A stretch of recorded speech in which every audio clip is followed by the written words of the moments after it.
Hello दोस्तों, कैसे हो आप लोग। आई होप कि आप लोग दोस्तों अच्छे होंगे। दोस्तों, जो क्लास 12 सोशियोलॉजी यानी समाज शास्त्र के स्टूडेंट हैं उनके लिए बहुत ही महत्वपूर्ण वीडियो लेकर आ चुके हैं।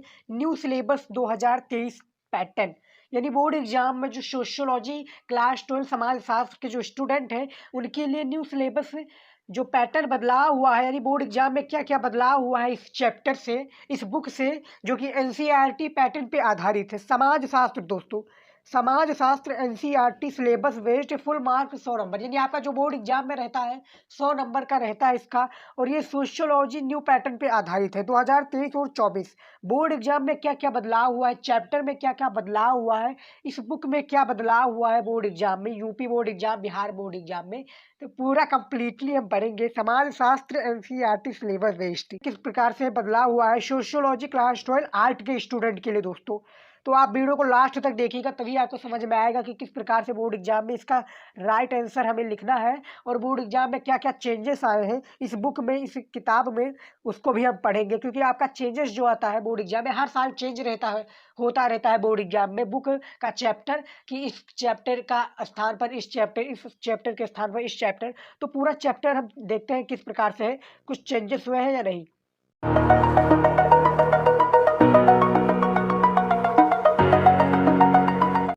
तो खंड का आपका जो होता है दो प्रकार से होता है, बुक 1 बुक 2। तो दोनों आपका जो बुक एक ही रहता है एनसीईआरटी सोशियोलॉजी का, लेकिन उसमें जो डिवाइड होता है दो भागों में डिवाइड होता है, सेक्शन ए सेक्शन बी, यानी खंड का खंड खा। तो इसमें चैप्टर नंबर पहला जो है हमारा भारतीय समाज एक परिचय, तो पहले ही से था दोस्तों। तो देखते हैं कौन सा, पहले हम आपको बताएंगे, बाद में जब कोई चेंजेस आएगा तो बताएंगे, नहीं तो मैं पहले किताब आपको बता देता हूँ कि कौन कौन से चैप्टर इसमें मौजूद है। पहले सोशियोलॉजी में चैप्टर 2 है भारतीय समाज की जनसांख्यिकीय संरचना। चैप्टर नंबर 3 जो है सामाजिक संस्थाएं, निरंतरता निरंतरता एवं परिवर्तन। फिर चैप्टर नंबर 4 है बाजार एक सामाजिक संस्था के रूप में, तो ये भी काफ़ी इंपॉर्टेंट है, बाजार एक सामाजिक संस्था के रूप में। चैप्टर नंबर 5 है सामाजिक विषमता और बहिष्कार के स्वरूप।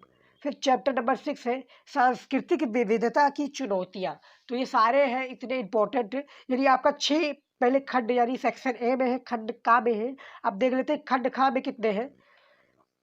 खंड खा में भारत में सामाजिक परिवर्तन, यानी जो आपका ये बुक में जो पहला होता है, यानी इसमें खंड खा में कि भारत में सामाजिक परिवर्तन एवं अप परिवर्तन, यानी एवं परिवर्तन या अप परिवर्तन। तो इसमें जो आपका जैसे सेक्शन ए में था उसी प्रकार से इसमें भी है कि इसी के आधार से चैप्टर रहेगा। फिर चैप्टर नंबर इसमें एक है संरचनात्मक परिवर्तन, क्योंकि आपका बोर्ड एग्जाम में जो सोशियोलॉजी के स्टूडेंट हैं उनमें चेंजेस आते रहते हैं, और आपका जो बोर्ड एग्जाम में मार्क आधारित होता है, 100 नंबर का मार्क आपका आधारित होता है बोर्ड एग्जाम में, तक से आपका 100 नंबर का मार्क आधारित रहता है। 100 नंबर मासी में आपको 95 बोर्ड एग्जाम में लाना ही लाना रहता है दोस्तों, क्योंकि आपका टारगेट इतना ही रहता है, यदि आपको टॉप करना है तो इतना नंबर लाना ही लाना है। फिर चैप्टर नंबर 2 है सांस्कृतिक परिवर्तन, खंड खा में। फिर चैप्टर 3 है भारतीय लोकतंत्र की कहानियां। चैप्टर 4 है ग्रामीण समाज में परिवर्तन, विकास एवं परिवर्तन। चैप्टर 5 है औद्योगिक समाज में परिवर्तन और विकास। और चैप्टर 6 है भूमंडलीकरण और सामाजिक परिवर्तन, ये भी आपका होगा। चैप्टर नंबर 7 है जनसंपर्क और सामाजिक परिवर्तन। चैप्टर 8 है सामाजिक आंदोलन। तो ये आपका काफ़ी इंपॉर्टेंट 8 इसमें है खंड खा में, और 6 इसमें है। तो जिसमें इसमें भारतीय समाज है, किसमें चैप्टर, जैसे हमने आपको बताया था खंड का में आपका भारतीय समाज के आधारित पर रहेगा पूरा चैप्टर, और इसमें है समाज, भारत में सामाजिक परिवर्तन अपरिवर्तन। तो ये आपका है, यही चैप्टर में कोई चेंजेस नहीं हुए दोस्तों, क्योंकि बोर्ड एग्जाम में आपका पूरा जो चैप्टर है इसी प्रकार से है एनसीईआरटी बुक। और दोस्तों मैं आपको बता दूं कौन सा बुक इस बार लेना है आपको बोर्ड एग्जाम में, ताकि आपको कोई प्रॉब्लम ना हो और बोर्ड एग्जाम में आपका 100 में से 100 नंबर पक्का है, पूरा 100 में से 100 नंबर आपका पूरा आधारित रहे बोर्ड एग्जाम की तरफ से। बोर्ड एग्जाम में क्या क्या बदलाव हुआ, यूपी बोर्ड एग्जाम और बिहार बोर्ड एग्जाम, तो ये आपका काफ़ी इंपॉर्टेंट रहता है यूपी बोर्ड एग्जाम और बिहार बोर्ड एग्जाम में, कि न्यू सिलेबस पे क्या आधारित है, यानी न्यू सिलेबस में कौन कौन से चेंजेस आए हैं, कौन सा बुक हमें पढ़ना चाहिए ताकि बोर्ड एग्जाम में कोई प्रॉब्लम ना क्रिएट हो और अच्छा से अच्छा मार्क हम अचीव कर सकें। तो समाज शास्त्र आपको एनसीईआरटी की बुक इस समय ज़्यादा चल रही है आपको बोर्ड एग्जाम में दोस्तों। एनसीईआरटी जो होता है, एनसीईआरटी का बुक अब पूरे ऑल इंडिया में चल रहा है, और सिलेबस जो आपका होता है एनसीईआरटी बेस्ड रहता है। फुल मार्क आपका 100 नंबर का होता है सोशियोलॉजी समाज शास्त्र के स्टूडेंट के लिए।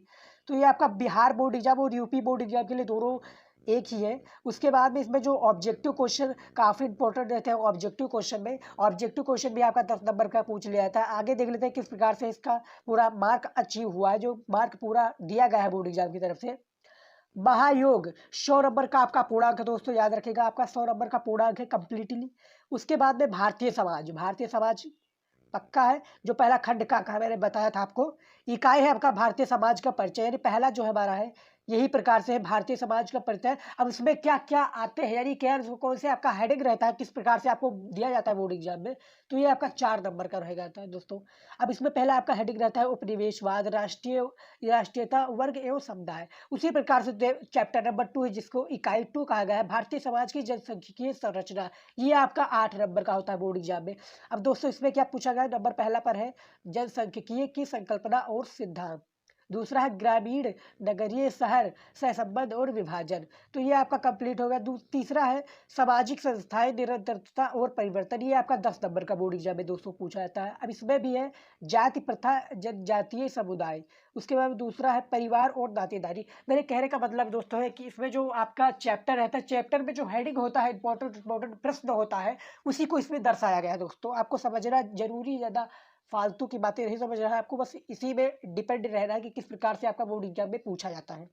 उसके बाद में इकाई नंबर 5 है सामाजिक असमता और बहिष्कार का ढांचा, ये भी आपका 10 नंबर का रहता है। लेकिन इसमें जो आपका होता है 2 3 है इसमें, जातिगत पूर्वग्रह, अनुसूचित जाति और पिछड़े वर्ग। दूसरा है जनजातीय समुदायों को हंसियों पर रखना। तीसरा है दिव्यांगों का संघर्ष। तो ये आपका कंप्लीट हो गया। अब उसी प्रकार से सारे ये है। उसके बाद 6वां नंबर है सांस्कृतिक विषमताओं की चुनौतियां, 10 नंबर का है। 7वां नंबर है परियोजना कार्य के लिए सुझाव, ये भी आपका 8 नंबर का है। फिर खंड खा में आ जाते हैं भारत में परिवर्तन का विकास दोस्तों, जैसे मैंने बताया था आपको, खंड खा में भी इसी प्रकार से होता है, उसी प्रकार से इसमें भी है। उसके बाद में इसमें भी है इकाई नंबर 9, जैसे वहाँ पर मैंने चैप्टर नंबर 1 बताया था, उसमें इकाई नंबर 9 है, यहाँ से स्टार्ट हो गया है। तो सांस्कृतिक परिवर्तन ये भी आपका 10 नंबर का है। उसके बाद में इकाई नंबर 10 है भारतीय लोकतंत्र की कहानी, 10 है। उसके बाद में इकाई नंबर 11 है ग्रामीण समाज में परिवर्तन का विकास। तो ये सारा इंपॉर्टेंट है।